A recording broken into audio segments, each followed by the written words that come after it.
오늘 마태복음 21장 두 아들의 비유에 대해서 우리가 좀 공부하는데요. 오늘 본문 말씀 마태복음 21장 28절부터 31절까지 말씀입니다. 이 말씀을 제가 봉독하도록 하겠습니다.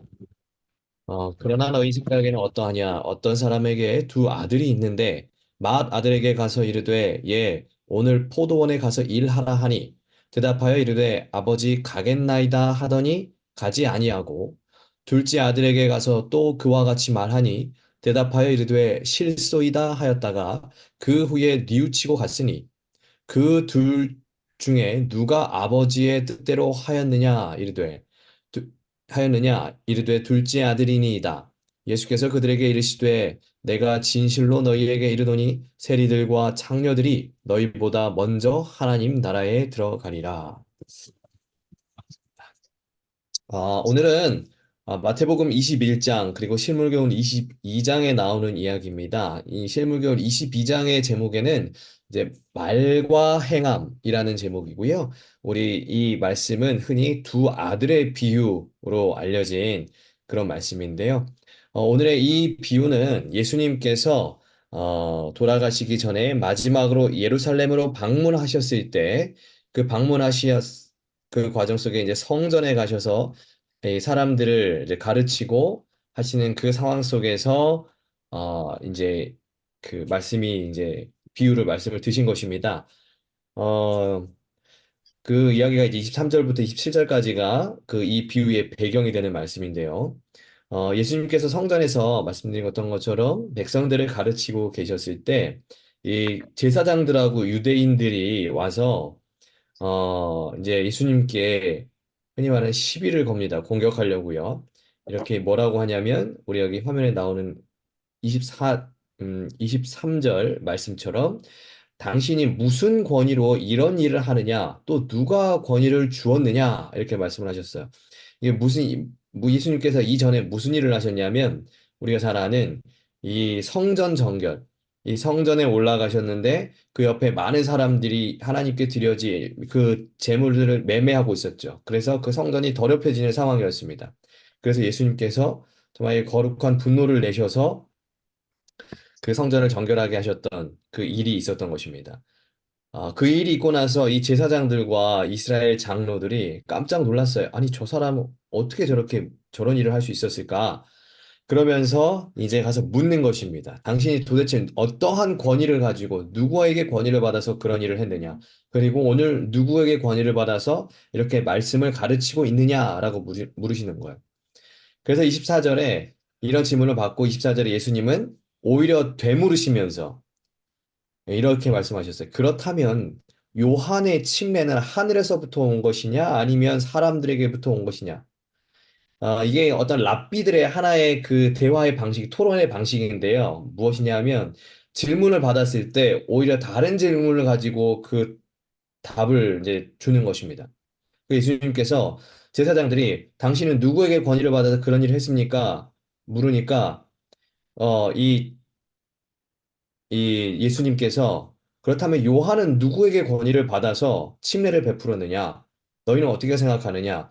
요한이 침례를 베풀었는데 그 침례를 베푼 것은 하늘로부터 권위를 받은 것이냐? 아니면 너 그냥 요한이라고 하는 사람이 자기 좋아서 한 것이라고 생각하느냐? 이렇게 질문을 하셨어요. 예. 이 질문을 하셨을 때 예수님을 공격하려고 했던 이 대제사장들하고 제사장들하고 장로들이 아무 말도 할 수 없었습니다. 왜냐하면 요한이 만일 하늘의 명령으로 침례를 베풀었다고 한다면 이 제사장과 장로들은 그 요한의 침례를 인정하지 않았기 때문에 하늘을 거역한 사람들로 치부될 것이었고요. 또 만일 사람으로부터 난 것이었다라고 얘기한다면 침례 요한을 따르는 사람들이 굉장히 많았기 때문에 백성들의 믿음이 굉장히 민심이 거세게 반항할 것이라고 생각했기 때문에 사실 이 답도 못하고 저 답도 못하는 것입니다. 그리고 그때 예수님께서 오늘의 비유를 말씀을 하시는 것입니다. 그 비유의 내용은 어, 간단합니다. 어떤 포도원 주인에게 몇 명의 아들이 있었어요? 네. 분명히 두, 예, 두 명의 아들이 있었죠. 두 아들이 있었는데 그 포도원 어느 날은 이 주인이 첫째 아들에게 가서 뭐 하라 그래요? 일하라. 일하라라고 얘기합니다. 여러분 혹시 여기 지금 화면에 어떤 그림 같은 것들이 막 보여지고 있는데요. 이거 죄송합니다. 이거 하율 어린이가 지금 하는 것 같은데 예, 하율 어린이를 제재해 주시기 바랍니다. 죄송합니다. 그래서 첫째 아들에게 일하라라고 이야기합니다. 그 일하라고 얘기하는데 첫째 아들이 말로는 가겠다고 했는데 어떻게 했어요? 실제로 갔습니까? 안 갔습니까? 그것은 안 갔어요. 그리고 또 이후 그 다음에 둘째 아들에게 가서 너 포도원에 가서 일 좀 해라. 그랬는데 둘째 뭐라 그래요? 처음에 안 간다. 실소이다 이렇게 얘기했어요. 굉장히 단호하게 얘기했어요. 여러분 어 만약에 아버지가 한국이었다면 어땠을까요? 아버지가 일하라 그랬는데 아들이 실소이다 이렇게 하면 어떻게 됐을까요? 야단 맞죠. 맞아요. 야단을 제대로 야단 맞았을 것 같은데 어쨌든 이 둘째 아들을 싫다 그랬어요. 그런데 그 다음에 어떻게 했습니까? 이렇게 싫다고 갖고 했지만 이해치고 갔어요. 뉘우치고 마음을 고쳐먹고 나중에 가서 이제 일을 한 것입니다. 이게 이제 이 비유의 내용이에요. 굉장히 간단하죠. 그리고 이 비유의 내용을 말씀하시고 이 예수님께서는 제사장들과 장로들에게 물으십니다. 이 두 아들 중에 누가 아버지의 뜻대로 하였느냐? 누가 아버지의 뜻대로 한 것 같으냐? 여러분 누구 같으세요? 둘째 아들. 둘째 아들. 예, 맞아요. 이 말만 하는 아들인가? 아니면 싫다고 말은 했지만 결국 끝까지 가서 일을 한 아들인가? 어, 당연히 비록 처음에는 말을 듣지 않았지만 결국 끝까지 가서 일을 한 아들이 이제 아버지의 뜻대로 한 사람이다라고 말할 수 있을 것입니다. 실물교훈의 글에는 이 비유에 나오는 아버지는 하나님을 대표하고 또 이 포도원은 교회를 대표하며 또 두 아들, 말만 했던 맏아들은 하나님께 먼저 부르심 받고 하나님께 헌신하겠다고 다짐했지만 결국 삶의 행동으로 옮기지 못했던 유대인들과 바리새인들, 제사장들을 나타낸다라고 했습니다. 그리고 둘째 아들은 비록 하나님의 첫 부르심에는 거절하여 세상에서 온갖 부도덕한 죄를 많이 저질렀지만 결국 회개해서 돌아온 사람들을 가리킨다라고 하였어요. 그리고 이렇게 돌아온 사람들을 대표하는 아, 회개한 사람들을 대표하는 이 사람들에 대해서 성경은 예수님은 대표해서 그들을 세리와 창녀라고 이제 이야기를 하신 거죠. 그리고 이렇게 진실로 회개한 세리와 창기들이 이스라엘의 제사장들과 장로들보다 더 먼저 하나님 나라 가게 될 것이다라는 약속을 하시는 것입니다. 오늘 이 비유에서 이것이 이 비유의 오늘 가르침인데요. 이 비유에서 우리가 기억해야 할 것이 있습니다. 그것은 무엇이냐면 바로 행함이 없는 말은 아무런 의미가 없다라고 하는 것입니다. 여러분 아버지가 여러분 가라고 했을 때 가겠나이다라고 말을 하는 것은요. 여러분 누구나 할 수 있어요. 여러분 말은 누구나 할 수 있잖아요. 그죠? 말은 하는 것은 쉽습니다. 그리고 이스라엘 백성들도요, 수없이 많은 하나님의 부르심과 인도하심 속에서 계속해서 하나님께서 명령을 내리실 때 말로는 자기 순종하겠습니다. 다짐하고 공언했어요. 그러나 그들의 그런 다짐과 공언은 결국 허언에서 끝나는 경우가 굉장히 많았죠. 하나님 앞에서 하나님, 네 이거 하겠습니다. 저거 하겠습니다. 하나님 부르시면 제가 당장 달려가겠습니다. 이렇게 말은 해놓고 끝에 가서는 어때요? 끝에 가서는 지키지 못하는 경우가 이스라엘의 그 역사에서 부득이한 것입니다. 아, 오늘 우리가 그 이야기들을 구약의 성경을 보면 굉장히 많이 나오지 않습니까? 예.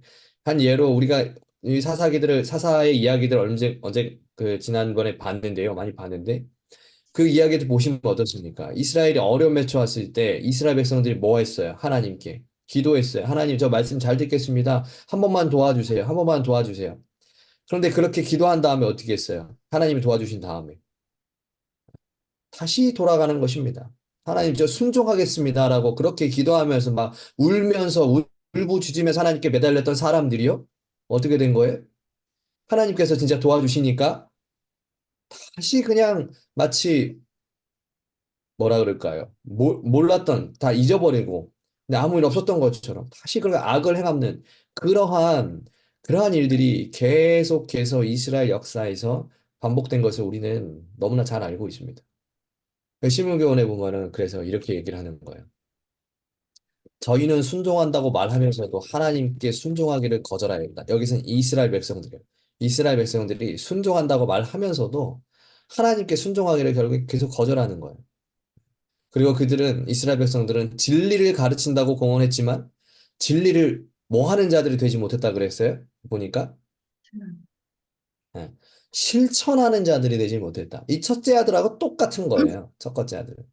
자기가 하겠다고 말은 했지만 실천에 옮기지 않는 이 첫째 아들처럼 이스라엘 백성들이 자기가 진리를 가르치고 하나님께 순종한다고 다 말을 했지만 실천에 옮기지 못하는 것입니다. 예. 오늘 우리의 모습이 그렇게 돼서는 안 되겠습니다. 예. 어떤 행함이 없는 그러한 말과 그러한 서원은 하나님께 서원하는 것은 그것은 거짓으로 우리가 하나님께 서원하는 것입니다. 우리가 지키지 못할 것을 지키지 않을 것을 하나님께 내가 하겠다라고 고백하고 약속하는 것은 이것은 너무나 큰 죄예요.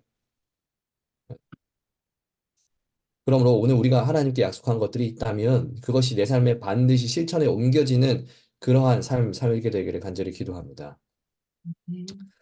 근데 왜 이 백성들은 이렇게 음, 말만 좀 뻔지르르한 백성들, 겉으로만 보여지는 것에만 집중하는 정말 외식하는 백성들, 왜 하나님께 순종하는 것을 잊어버리는 그런 백성들이 되었을까?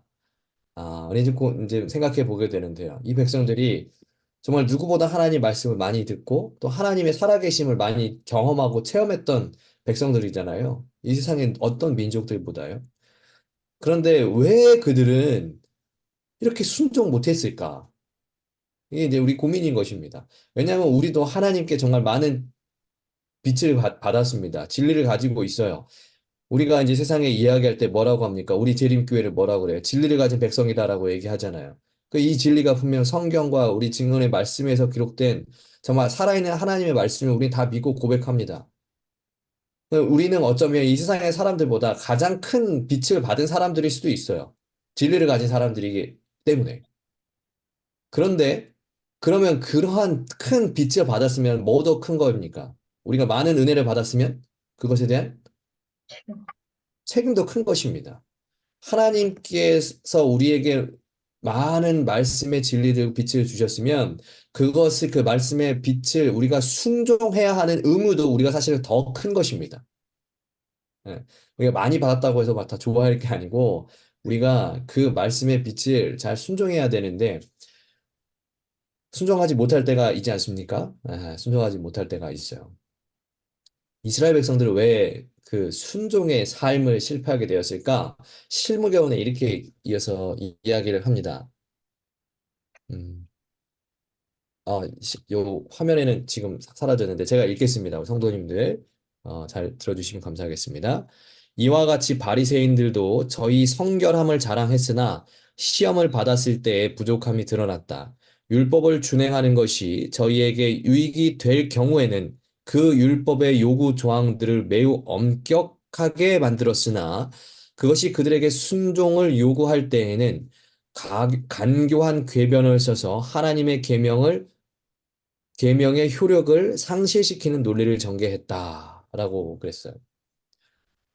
선지자는 이 이스라엘 백성들 누구보다 하나님에 대한 빛을 많이 받은 이 이스라엘 백성들이 왜 정말 말만 뻔지르르한 그러한 백성이 되었는지에 대해서 설명하면서 그들이 율법을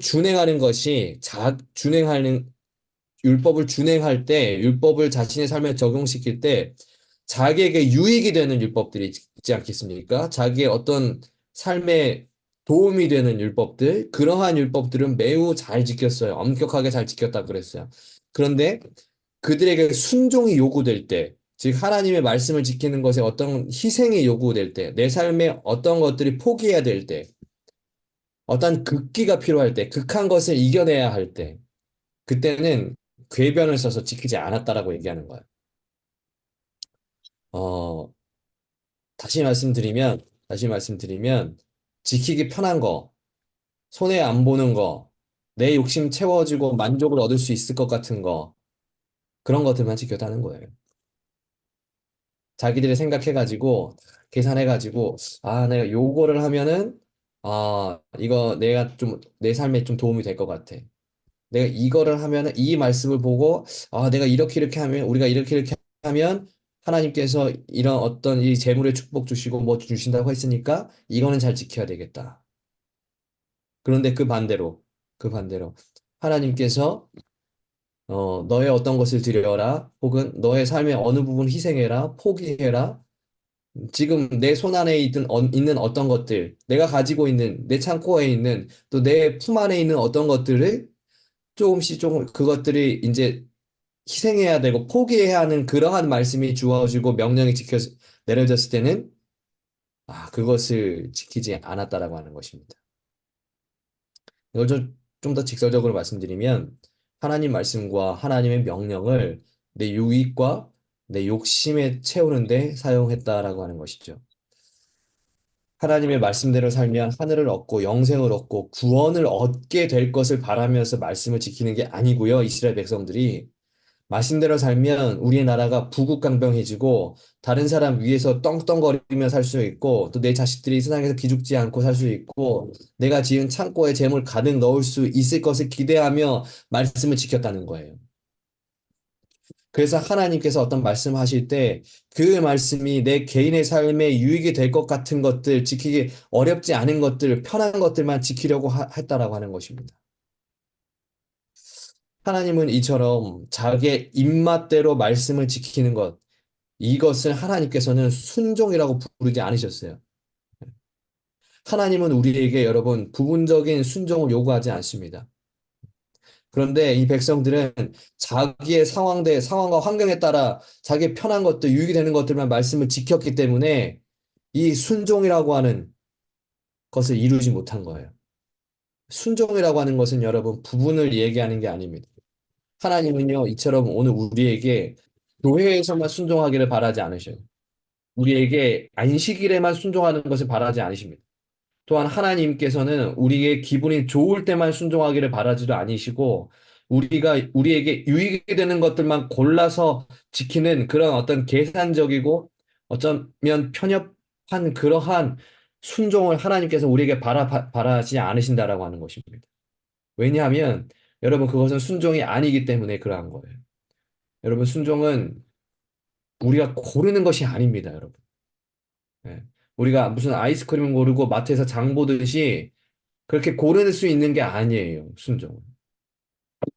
순종이라 함은 아무리 그 포도원의 일이 힘들고 어렵고 나에게 피해가 간다 할지라도 아버지의 말씀에 따라 행하는 것, 그 말씀을 내 삶에 적용시키는 것이 순종인 것입니다. 하나님의 말씀을 내 삶의 예, 전 영역에 적용시킬 때 우리는 순종이라고 하는 그 아름다운 품성을 얻을 수가 있는 것이에요. 여러분, 그 사람이 숨을 쉬면요, 그 공기가, 산소라는 공기가 어디로 들어갑니까? 사람이 숨 쉬면 어디로 갈까요? 우리 어느 장기에 들어갈까요? 음, 폐에 들어가죠, 폐. 네. 그런데 그 산소가 폐로 들어가서 거기서 멈춰 있을까요? 이 산소라는 공기가 이 폐에 딱 들어가서 거기서 멈춰 있는가? 예, 그렇지 않다 그래요. 이 산소라는 공기는 우리의 폐만을 위한 그러한 공기가 아니라 그래요. 이 우리가 숨을 쉬면 이 산소라는 공기가 우리의 폐에 들어와서 들어온 다음에 이 거기서 이제 우리의 피를 통해서 그 산소가 우리의 피를 통해서 우리의 몸 전체에 공급된다고 합니다. 즉, 이 산소는 우리의 폐를 위한, 우리의 몸의 어느 한 부분을 위한 것이 아니고, 우리의 몸 전체를 위한 것이라고 하는 거예요. 근데 여러분, 우리가 만약에 산소가 그렇다면 우리가 이 공기가 들어와가지고 우리의 폐에 멈춰 있으면 우리는 어떻게 되겠어요? 우리가 죽는 거예요. 예. 죽는 것입니다. 왜냐하면 그 피를 통해서 산소가 온몸으로 뿌려져야 되는데 그렇지 못하기 때문에 공기가 우리 폐에 멈춰 있으면 죽는 거예요.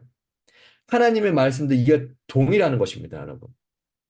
우리가 어느 각 가정에서든 혹은 교회에서든 오늘 어떤 우리가 말씀을 듣고 읽을 것입니다. 근데 그 말씀이 우리의 삶에 들어왔는데 그렇게 우리의 눈과 귀를 통해서 들어왔는데 그 우리의 눈과 귀에서 멈춰 있으면 내 삶의 그 전반에 펴지지 못하고 그 말씀이 전체 영역에 퍼지지 못하고 그냥 거기에 멈춰 있으면 그 말씀이 거기에 끝나 있으면 우리의 신앙은 곧 죽은 거예요. 말씀이요, 여러분.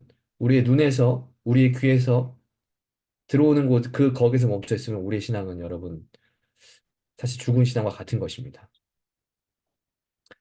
우리가 말씀을 가지고 하루하루 살아가면서 모든 선택을 우리가 들었던 그 말씀을 통해서 선택이 이루어지고 그 말씀을 통해서 내 삶의 방향과 삶의 순간이 결정되고 또 그 말씀을 통해서 내 모든 삶이 하나님이라고 하는 그 우리 위대하신 구세주를 선택하게 될 때 어느 일부분이 아니고 내 삶 전체가 하나님을 선택하게 될 때 그때 우리는 살아있는 신앙을 할 수 있는 것이고, 그것을 뭐라고 하냐면, 내 삶 전체가 하나님을 선택하는 그러한 삶, 그러한 실천을 뭐라고 하냐면, 곧 순종이다라고 한다는 것이에요. 오늘 우리의 순종이, 어, 우리의 입에서만 멈추지 않기를 간절히 기도합니다. 우리가 들은 그 말씀들이 우리 눈과 귀에 멈춰 있어서 우리 얼굴에서만 신앙하는 백성들이 아니었으면 좋겠어요. 보여지는 얼굴로만. 예. 예수님께서 산상설교를 하실 때 이런 말씀을 하셨어요. 나더러 주여 주여 하는 자마다 천국에 들어갈 것이 아니요.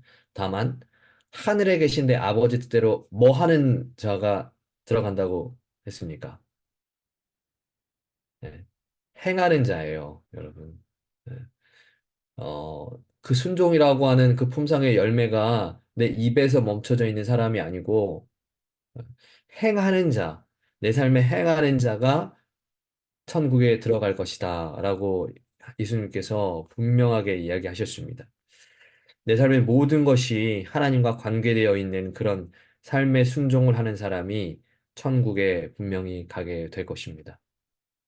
근데 그 순종을 하기 위해서는 이 말씀, 이 말씀을 우리가 선택적으로 고르는 것이 아니고, 하나님의 있는 말씀 그대로 우리가 따라가는 그러한 믿음의 성도들이 되어야 하겠죠. 이제 그러한 성도님들이 되기를 간절히 기도합니다. 아멘. 그리고 이제 둘째 아들이죠. 둘째 아들. 어, 이 둘째 아들이 비록 나중에 자기가 잘못을 뉘우치고 돌아가서 아버지의 명령에 따라 일을 하긴 했습니다. 그러나 그럼에도 불구하고 아, 이 사람의 죄가 없지 않아요. 예. 그는 아버지가 명령했을 때 마치 다른 사람이 일을 시킨 것처럼 단호하게 정말 거절했어요. 이 선지자도 분명히 이 부분에 대해서 문제점을 지적합니다. 이렇게 이야기해요. 둘째 아들 같이 순종하기를 거절하는 계층의 사람들은 그 거절로 인하여 칭찬받을 수 없다. 그들의 솔직성을 미덕으로 여길 것이 아니다. 그랬어요. 자, 여기 둘째 아들의 문제점은 무엇이냐? 이 둘째 아들은 뭐 솔직하게 자기 표현을 했습니다. 표현을 했는데 문제는 무엇이었냐면 아버지의 명령을 처음에 거절했다라고 하는 것이죠. 더 나아가서 이걸 다르게 표현하면 아버지께서 그들을 불렀을 때, 이 아들을 불렀을 때 아버지께서 행하신 일을 실천에 옮기는 것에 미뤘다는 거예요. 물론 이 말만 하고 가지 않은 첫째 아들보다 훨씬 낫죠. 훨씬 낫고 나중에 뉘우침이 있었기 때문에 훨씬 더 조금 더 의로운 사람이다라고 이제 생각될 수 있지만 그러나 이 둘째 아들에게도 문제점이 있었는데 그것은 바로 이 미움이에요. 미움. 하나님께서 부르실 때요, 여러분, 그 즉시로 응답할 수 있어야 합니다. 하나님께서 우리를 부르시는데 하나님께서 이렇게 해라, 이렇게 말씀하시는데 그것을 우리가 미루고 그 즉시로 응답할 수 없다는 것은 곧 우리의 신앙에 문제가 있음을 나타내는 거예요. 마치 첫째 아들이 하나님의 말씀을 자기 욕망을 채우는 도구로 사용하면서 선택적인 순종을 했듯이 이 둘째 아들도요, 사실은 고민을 한 것입니다. 일하는 것보다 노는 게 좋고 쉬는 게 편하고 또 뭐 만약에 그날이 오늘처럼 요즘처럼 무더운 날씨였다면 정말 밖에 나가서 포도원이라고 하는 그 농장을 가꾸는 일이 굉장히 힘들고 어려운데 아 그런데 그럴 때 그러니까 힘들고 어려운데 다시 이제 집에서 쉬면 훨씬 편하고 좋기 때문에 고민을 한 것입니다. 가기 싫다, 가기 싫다. 근데 아버지가 딱 얘기를 하는 거예요. 가라. 안 갑니다. 이렇게 얘기를 하는 거예요. 그리고 나서 이제 나중에 후회하고 이제 뉘우치는 건데요. 예수님은 분명 이 둘째 아들에 대해서 칭찬하지 않으셨습니다. 네, 칭찬하지 않으셨어요. 이 일은 칭찬할 수가 없는 것입니다. 왜냐하면 하나님은 우리가 순종하는 문제에 있어서 이러한 고민조차 허락하지 않으시기 때문에 그러합니다. 하나님은 내 삶에 다른 것을 기대하면서 내가 자꾸 미루고 지체하고 하나님께서 우리에게 분명히 어서 이렇게 해라, 어서 이렇게 해라 말씀하심에도 불구하고 우리가 자꾸 다른 것들을 생각하면서 선택에 갈등하고 있는 것을 하나님은 좋아하지 않으세요. 하나님은 그 부르심에 즉각적인 응답을 원하십니다. 그래서 오늘 신명기 181페이지에 이렇게 또 이야기하는 것입니다. 성령의 호소가 우리에게 임할 때 가장 유일한 안전책은 지체 없이 그 호소에 응하는 것이다. 오늘 포도원에 가서 일하라는 부르심이 있을 때 그 부르심을 거절하지 말라. 오늘날 너희가 그의 음성을 듣거든 너희 마음을 강팍해 말라. 순종하기를 지체하는 것은 안전하지 못하다. 그대는 그 부르시는 소리를 다시는 듣지 못할지도 모른다. 오늘 선지자가 분명히 이야기합니다. 그것을 지체하지 말라고요. 우리를 부르실 때, 하나님께서 우리에게 명령하실 때, 말씀하실 때, 하나님께서 순종하라고 말씀하실 때, 그것을 하지 말라고요. 왜 하지 말라고 얘기하십니까? 우리가 다시는 그 하나님의 음성을 듣지 못할 수도 있기 때문에 하나님의 부르시는 그 순간을 놓지 말라라고 얘기하는 거예요. 우리의 사람이 삶이요, 앞으로 어떠한 삶이 이루어질지 세상엔 누구도 알 수가 없습니다. 우리가 과연 어떠한 삶을 살게 될지, 어떠한 이야기들이 우리 앞에 펼쳐질지 아무도 몰라요. 우리가 앞날에 믿음이 좋아서 정말 하나님께 순종하고 회개하고 나아가는 사람이 될지 아니면은 여기 나오는 것처럼 더 강팍하게 되어서 더 마음이 굳어져서 하나님의 음성을 듣지 못하는 그런 사람이 될지 아니면 이러한 선택의 기회조차 주어지지 않을지 우리는 알 수가 없어요. 알 수가 없어요. 그러하기 때문에 하나님께서 부르시는 그 순간에 미루지 말고 지체하지 말라라고 이야기를 하는 것입니다. 여러분, 오늘 우리의 삶에 미움이 있고 지체함이 있다면, 여러분, 하나님 앞에 우리 회개하는 마음으로, 하나님 그 부르심에 즉각 순종하는 믿음의 백성들이 되었으면 좋겠습니다. 하나님은 우리에게 내일, 모레, 다음 달을 약속하지 않으십니다. 여러분. 네. 지금 내 삶에 지금 하루하루 지금 당장의 삶에 하나님께서 우리에게 부르심이 있고 그 부르심대로 나아갔을 때 천국이라고 하는 것은 하나님께서 우리에게 분명히 하시지만 우리가 내일 하나님께 순종하는 거, 1년 후에 하나님께 순종하는 거, 일요일 휴업령 떨어지면 하나님께 순종하는 거, 예수님 오시는 거 우리 눈에 보이면 하나님께 순종하는 거, 이 약속 하나님 우리에게 절대 하지 않으셨어요. 그런 약속 하지 않으셨어요. 이 미루다가 보면은요, 이 사람 마음이 오늘 얘기 나오는 것처럼 히브리서에 나오는 것처럼 굳어져요. 점점 굳어져요. 하나님의 음성을 계속해서 우리가 거절하면 마치 그 바로라고 하는 그 이집트 왕이 그 10번의 재앙 속에서 그것이 계속 그 마음이 굳어졌던 것처럼 오늘 우리의 마음도 우리가 바로보다 절대 뛰어난 신앙인들이 아니에요, 여러분. 우리의 마음도 그렇게 굳어집니다. 계속해서 거절하면. 그리고 끝에 가서는 그 음성이 들리지가 않아요. 성령 하나님께서 정말 강하게 얘기하시는데 내 삶에 강하게 어떤 심판 벌을 내리시는데도 그게 들리지가 않아요. 그걸 깨우칠 수가 없습니다, 여러분. 그러므로 지금부터 아주 작은 성령의 음성이라도, 세밀한 성령의 음성이라도 우리가 듣고 그 음성을 즉각적으로 순종하는 연습을 할 수 있는 우리 성도님들이 되셨으면 좋겠습니다. 오늘 이 시간 이 두 아들의 비유, 또 말과 행함이라는 이 실문교훈의 말씀 통해서 두 가지의 모습을 보았습니다. 순종에 관한 이야기를 나눴습니다. 첫 번째, 순종은 순종이란 선택적으로 하는 것이 아니다.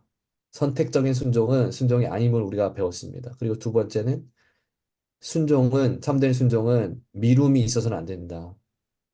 하나님께서 부르실 때 즉각적으로 우리가 움직일 수 있어야 한다는, 삶에 실천할 수 있어야 한다는 그 두 가지 순종에 관한 이야기들을 나누었는데요.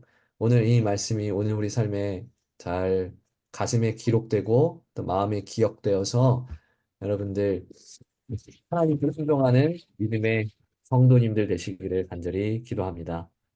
아멘.